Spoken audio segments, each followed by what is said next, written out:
Se rompe el silencio. Nadie imaginaba que una semana después del entierro de Carlos González, su tumba sería abierta por orden judicial. Fue el único sobreviviente de la masacre que arrasó con el grupo fugitivo en una emboscada a inicios de junio de 2025. Y aunque muchos pensaban que su historia había terminado con su muerte, estaban equivocados. El 3 de junio de 2025, Carlos fue encontrado muerto en circunstancias que muchos calificaron como extrañas. Lo habían asesinado brutalmente. El país entero lloró su partida. Pero al séptimo día, su tumba fue abierta y lo que se descubrió dejó a todos paralizados. Cuando los peritos y el equipo forense llegaron al cementerio, nadie esperaba nada fuera de lo normal. Pero desde el momento en que retiraron la losa y abrieron el ataúd, el horror comenzó. El cuerpo de Carlos no presentaba el deterioro típico de 7 días bajo tierra. Al contrario, parecía haber sido manipulado recientemente. Tenía marcas en el pecho y su rostro estaba cubierto por una expresión que no estaba al momento de su entierro. Un miembro del equipo forense dijo bajito, mientras se limpiaba el sudor: «Esto no está bien. Alguien más ya estuvo aquí antes». Pero lo más perturbador no fue eso. Dentro del ataúd encontraron algo inesperado. Una memoria USB sellada, oculta dentro del forro del traje que llevaba puesto. Fue retirada inmediatamente y entregada a las autoridades. El médico forense declaró en voz baja frente a la prensa: «Esto cambia todo lo que sabíamos de la muerte de Carlos González. No fue un asesinato común. Esto tiene capas, muchas capas». Un agente del caso, que pidió anonimato, filtró una parte del informe preliminar.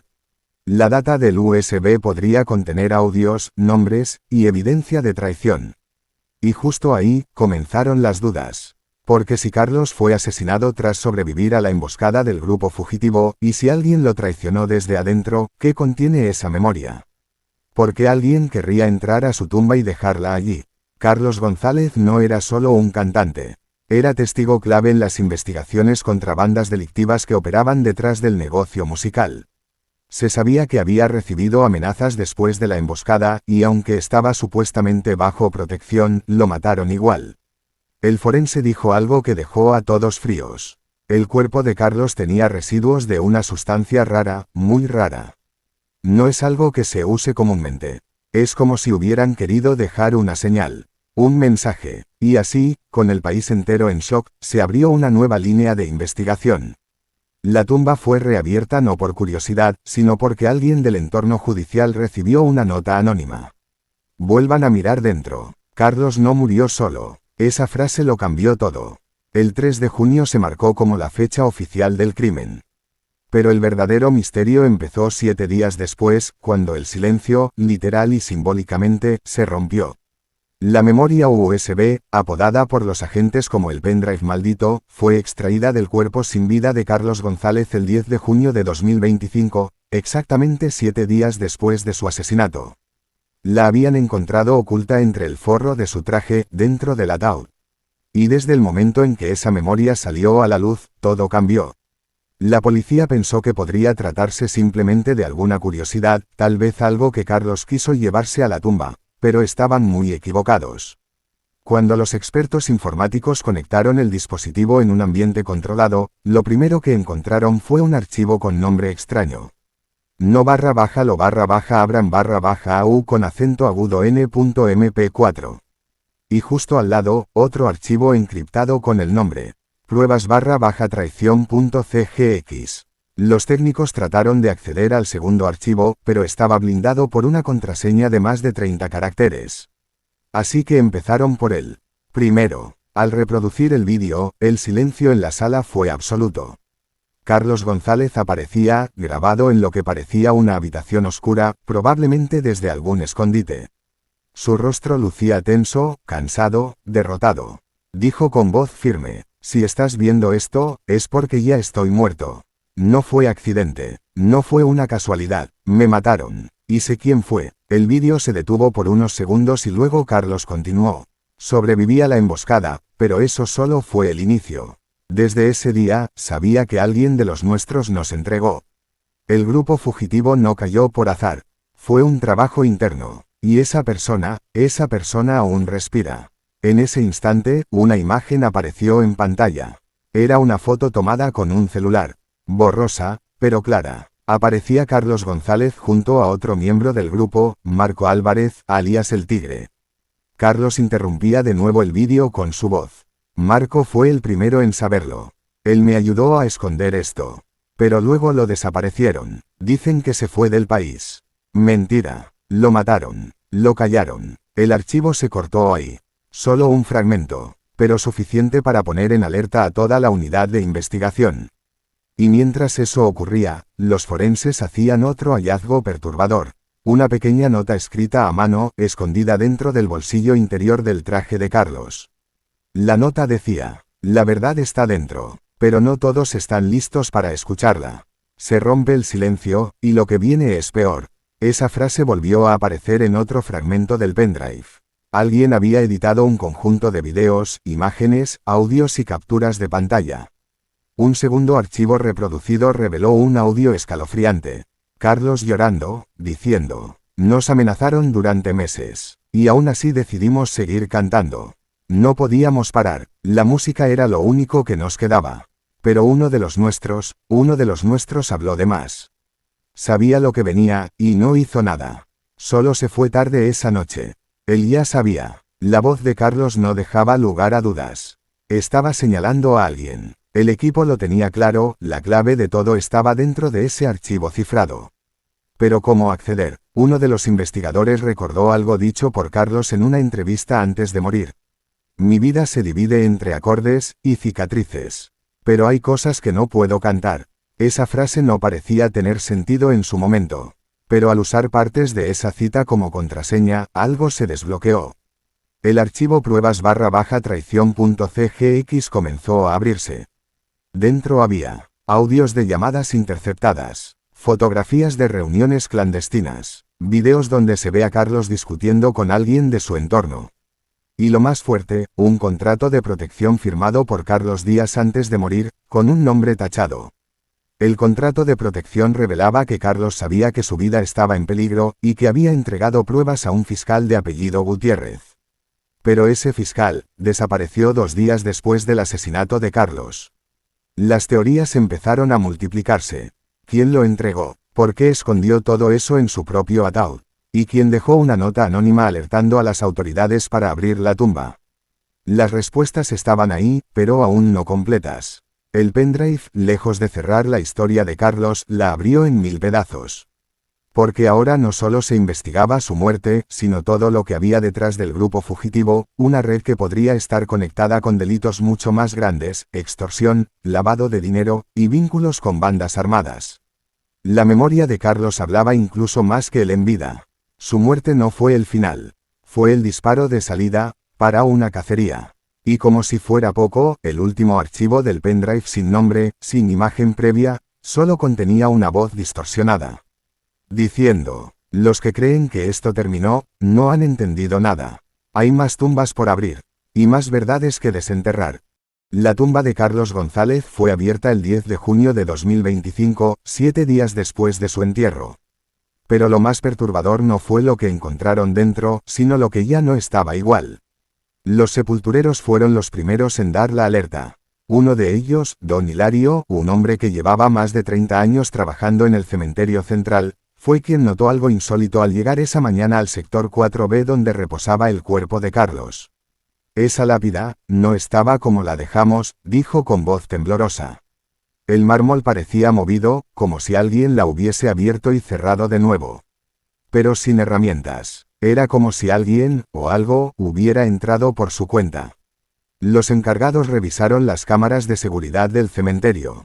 Solo había una enfocando esa área, una cámara antigua, de baja resolución, pero suficiente para captar una figura encapuchada merodeando la tumba de Carlos, justo 2 noches antes de que las autoridades ordenaran abrir el féretro.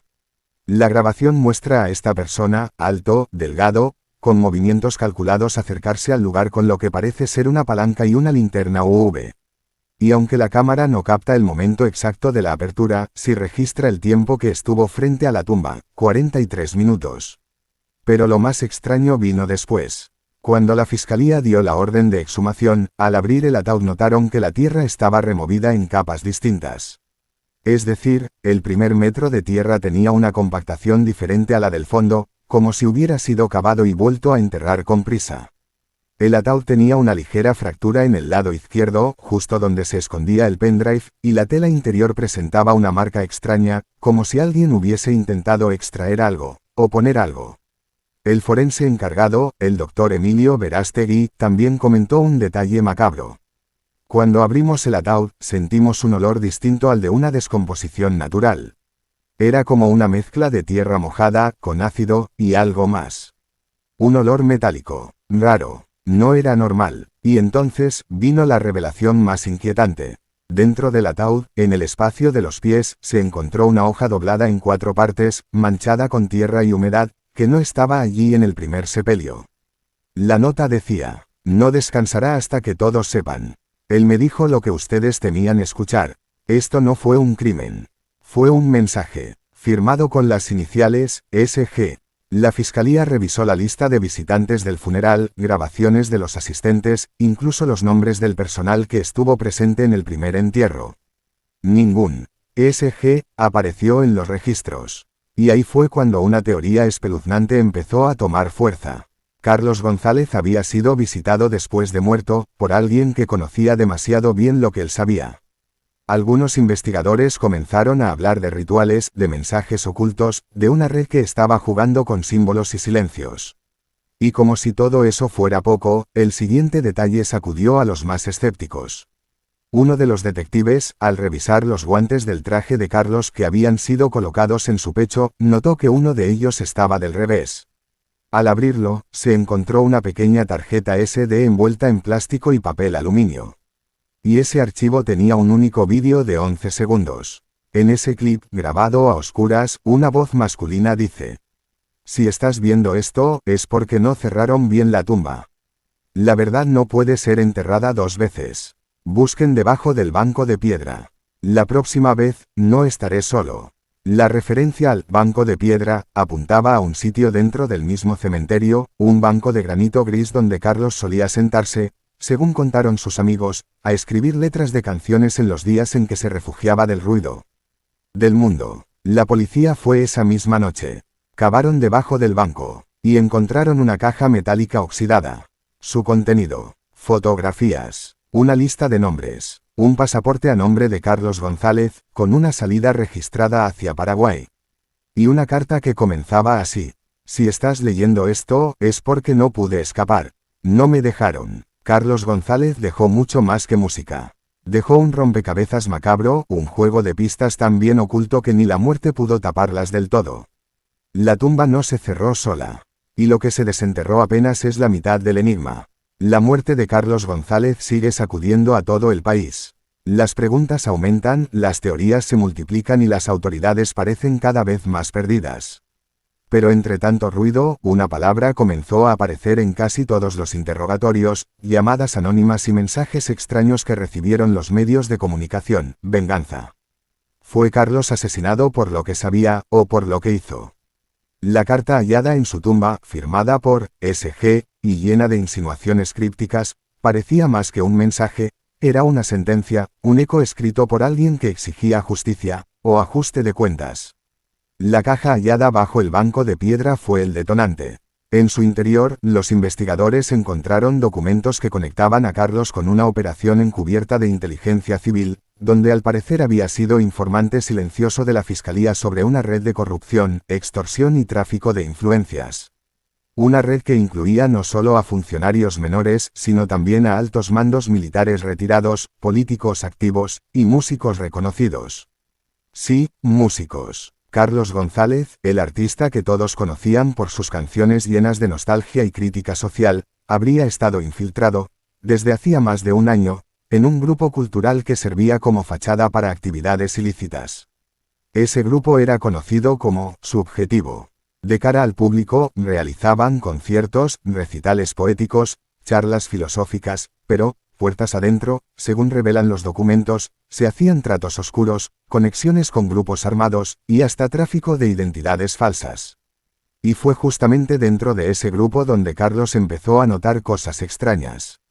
Uno de sus amigos cercanos, que pidió mantener el anonimato, declaró lo siguiente: Carlos estaba nervioso desde hacía semanas. Me dijo que había descubierto algo que podía volarle la cabeza a medio país. Le pregunté si era político, me dijo, Ando, es peor. Es personal, alguien que quiero está involucrado. ¿Era ese, alguien, parte de su entorno cercano? ¿O acaso se refería a SG, la persona que firmó la nota encontrada en la tumba? El día antes de su muerte, Carlos dejó 3 mensajes de voz. Uno a su hermana, otro a un periodista, y el tercero a su exesposa, Mariana, con quien había retomado contacto semanas antes. En ese último mensaje, revelado por Mariana bajo consentimiento, se escucha lo siguiente.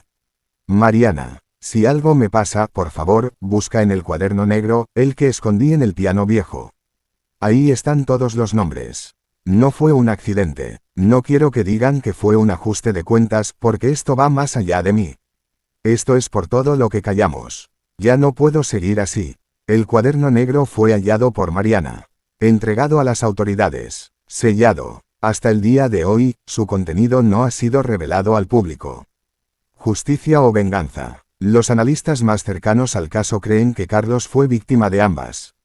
Por un lado, estaba colaborando con el Estado para exponer a criminales encubiertos en la élite cultural. Eso lo convirtió en una amenaza directa. Por otro, el hecho de haber pertenecido a esa red y luego romper el pacto de silencio, lo puso en la mira de quienes se sintieron traicionados. Uno de los suyos se volvió enemigo. Y aquí es donde entra el mensaje detrás del asesinato.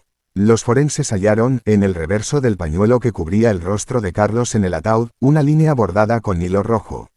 Ningún traidor muere en paz. Eso no estaba en el sepelio original. Esa frase fue colocada después de muerto. La venganza no solo fue por haber hablado, fue por haber roto un pacto. Pero entonces surge la pregunta más escalofriante. ¿Carlos González fue asesinado por traicionar a los suyos, o por intentar hacer justicia? Porque si las pruebas que él dejó detrás, el pendrive, el vídeo, la caja de metal, el cuaderno negro, logran salir a la luz, podría caer más de un imperio construido sobre silencio, miedo y música corrupta. La justicia está buscando responsables. Pero hay quienes ya están tomando cartas por su cuenta. En redes sociales apareció en las últimas horas un perfil con nombre en clave, La Voz de Carlos. En su biografía, solo una frase. El eco no muere si alguien lo grita. Y el primer post, una lista de iniciales y fechas. Una ubicación marcada en rojo, la tumba de Carlos González. Y una advertencia. Este no fue el último cuerpo. Solo el primero. 7 días después de su entierro, la tumba de Carlos González fue abierta por orden judicial. Lo que encontraron dejó helados a todos los presentes. Pero lo más escalofriante no fue lo físico, sino lo simbólico, el mensaje, la advertencia, el eco que parecía no morir. Porque aunque Carlos ya no está, el grupo fugitivo sigue más vivo que nunca en la memoria colectiva, y en las sombras. ¿Quiénes eran realmente los miembros del grupo fugitivo? Aunque las autoridades nunca lograron desmantelar por completo la organización, Carlos González fue uno de los sobrevivientes del atentado que casi acaba con todo el grupo en enero del 2025. En ese ataque, ocurrido en una zona rural sin señal ni cámaras, murieron 5 integrantes. Carlos fue el único que logró escapar, aunque herido y traumatizado. Desde ese momento, la historia cambió para siempre. Carlos fue silenciado oficialmente. Se dijo que estaba bajo protección. Pero lo cierto es que nunca más se supo nada de él públicamente, hasta su asesinato. Según nuevos datos revelados tras la apertura de su tumba, Carlos había dejado una serie de grabaciones ocultas, no solo con nombres y fechas, sino con audios que detallaban cómo operaba realmente el grupo fugitivo. No somos criminales. Somos voces sin espacio, expulsados del sistema. Ellos nos llamaron fugitivos porque les teníamos miedo, pero en el fondo, eran ellos los que temían que contáramos lo que sabíamos. Los audios, compartidos por un periodista independiente que recibió una copia anónima desde un correo cifrado, muestran que el grupo fugitivo nació como un colectivo de denuncia interna. No eran delincuentes, eran exmilitares, exagentes, exfuncionarios, todos con pruebas contra la corrupción estatal y amenazas de muerte por hablar. Pero luego, como pasa con muchas cosas, el poder los contaminó. Algunos comenzaron a negociar con información, otros a cobrar favores. Y un pequeño sector, radical, empezó a operar al margen de la ley. Carlos había querido frenar esa deriva. Quiso exponer lo que pasaba. Y pagó con su vida. Lo más estremecedor del caso es que su asesinato parece haber sido no solo una advertencia, sino un disparo que encendió una mecha más larga. Desde el día en que se abrió su tumba, han aparecido grafitis misteriosos en 3 ciudades del país con la misma frase. Carlos no murió, lo silenciaron. Y al lado, un símbolo en rojo, 2 manos cruzadas y una estrella invertida. Ese era el emblema original del grupo fugitivo, que muchos creían extinto. Pero no, el eco no se ha apagado. Una mujer, llamada Lina C., presunta exintegrante del grupo, rompió el silencio en una entrevista radial. Carlos era nuestra conciencia. Cuando el grupo se desvió, él fue el único que alzó la voz. Por eso lo callaron. Pero no estamos todos muertos. Algunos aún escuchamos su eco, y lo vamos a amplificar. Las autoridades no han confirmado esta versión, pero en la misma semana han ocurrido 2 atentados misteriosos, uno en la sede de un tribunal local, otro en el auto de un político vinculado a casos de encubrimiento judicial. En ambos lugares se halló el mismo símbolo rojo y una hoja impresa con estas palabras. Se rompe el silencio. Carlos habló. Ahora hablamos todos. ¿Qué significa esto? ¿Está renaciendo el grupo fugitivo? ¿O alguien está usando su nombre para causar caos? La verdad aún no se conoce por completo. Pero el eco está ahí, resonando con fuerza. La historia de Carlos González se convirtió en el punto de quiebre de algo más grande. Él no solo fue víctima. Fue mártir. Fue detonante. Y su tumba, en vez de ser el final, se ha vuelto el comienzo de una nueva etapa. Carlos González fue enterrado 2 veces, una por la tierra, otra por el miedo. Pero su voz, en sus canciones, en sus grabaciones, en su lucha, sigue siendo un eco que atraviesa la oscuridad. Hoy más que nunca, el grupo fugitivo vuelve a ser nombre de lucha, de resistencia, de verdad. Y tú, que has llegado hasta aquí, formas parte de quienes no tienen miedo de mirar más allá de la versión oficial. Si esta historia te impactó, suscríbete a nuestro canal, dale like, comparte este vídeo y activa la campanita para que no te pierdas lo que viene. Porque aquí, en Secretos de Historias, la verdad no se esconde. Se cuenta.